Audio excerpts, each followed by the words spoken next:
astaamaha dadka dhami ka siman yihiin oo ay jecel yihiin waxaa ka mid ah in mid kastaba uu noqdo mid caan ah, la jecel yahay, dadkuna ay ixtiraamaan. Arrintaasi ah in ay dadku ku ixtiraamaan meel cidlo ah kama imaanayso. Hore waxaa loo yiri xagla laaban xoolo kuma yimaadaane.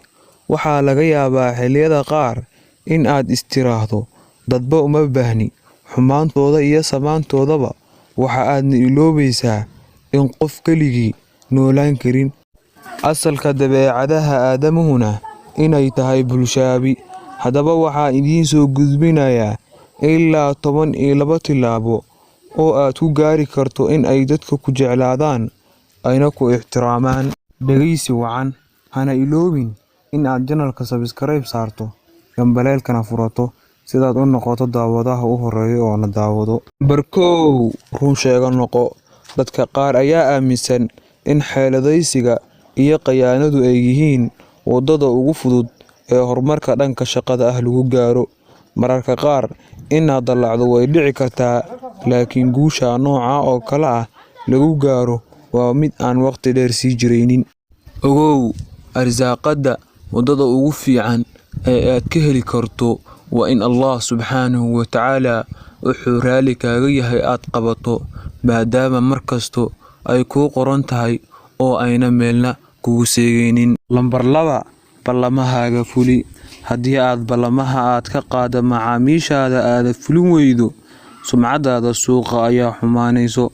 Markastoo ballamahaaga aad ka soo baxdo, kalsoonida ay dadka kale kugu qabaan ayaa sii xoogaysanayso. Haddii aad aragto ballamihii aad qaaday in waqtigoodii ka sii dibdhacayaan, waa in aad macaamiishaada u sheegto. Waa halka Soomaalidu ka tiri afeef hore lahow ama adkaysi dambe lahow. Lambar 3, khaladaadkaada qiro. Khaladaadka naga dhaca qaar waxaan kala kulannaa fishil marka qaar, laakiin maamulka wanaagsan waa kuwa khaladaadkooda garto oo qirta isla markaana guul u bedela, iskana ilaaliyo inay mar dambe ku dhacaan. Haddii aad doonaysid in dadka shakhsiyadaada si wanaagsan u arkaan, waxaa laga maarmaan ah inaad khaladkaada qirato oo aan dadka kale dusha ka saarin. Lambar 4, noqo qof hawshiisa ka adag. Waa inaad u qalantaa hawsha aad hayso. Ogow markasta dadka tijaabo ayay kugu hayaan. Waa halka ay Soomaalidu ka tiri dariskaada waa ilaalo aan lagu dirin. Dadka mar waliba waa ay iska kaa eegayaan. Dadka intooda badan waxa ay jecel yihiin in ay la shaqeeyaan qofka ballamahooda si wanaagsan ugu soo baxo. Waxaa waajib ah in aad waqtigaada si wanaagsan u ilaaliso. Iska ilaali inay ku dhaafaan shirarka, ballamaha iyo xilliyada hawsha laga rabo. Lambar 5, afxumadu waa shay aan wanaagsanayn.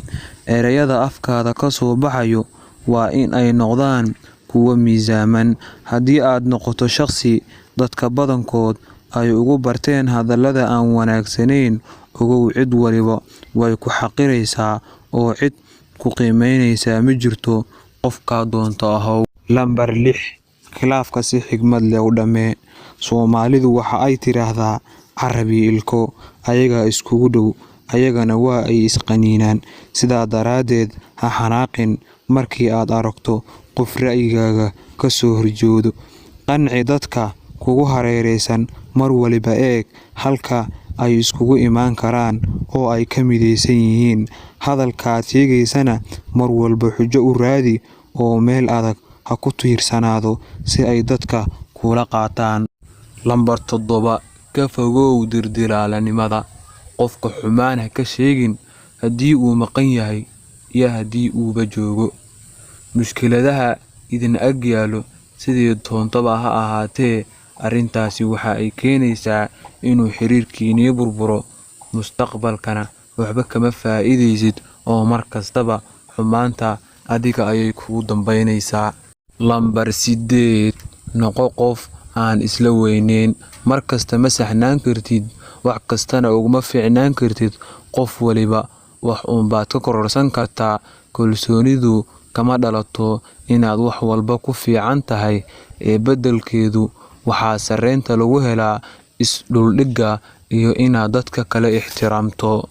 Lambar 9 noqo qof caqligiisu furan yahay. Noqo mar waliba qof wax ka maqan yihiin oo ra'yi kasta ee cusub in uu dhageysto diyaar u ah. Isku day in aad barato wax walba cusub.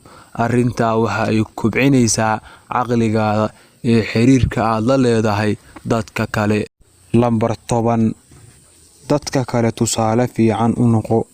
Dadka kale la wadaag fikradahaaga, riyooyinkaada iyo yoolkaada aad tiigsanayso, ayadoo ujeedadaadu tahay in ay wax ka kororsadaan oo ay ahayn faan iyo wax la mid ah.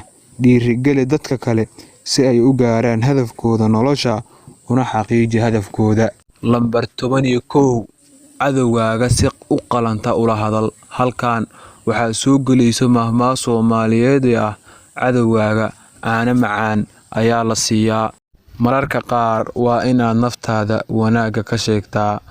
Waa marka aad aragto in cadowgaaga ku sumcad dilayo. Waa halka Soomaalidu ka tiri haddii lagu sheegaa waa la isa sheelaa, haddii lagu sheelaana waa la isa sheegaa. Lambar 12 dadka kale muhiimad gaar ah sii. Dadka kale marka ay garabkaaga istaagaan waa inaad sidoo kale garabkooda istaagto. Gacmaha ka laaban oo ha dhihin maxaa iga galay. Ugu dambeyn, aadana ayaa tahay, adiga naftaada dhibaato ayaa soo gaari karto oo waxaad u baahan tahay qof kale oo ku garab istaago. Waad mahadsantihiin dhageystayaasheeda sharafta badan. Waxaan rajeynayaa inaan fiidiyoyaal kale oo idin qanciyo soo diyaariyo. Waxaan iga codsanayaa inaad channelka subscribe saartaan, like saartaan, share dhahdaan.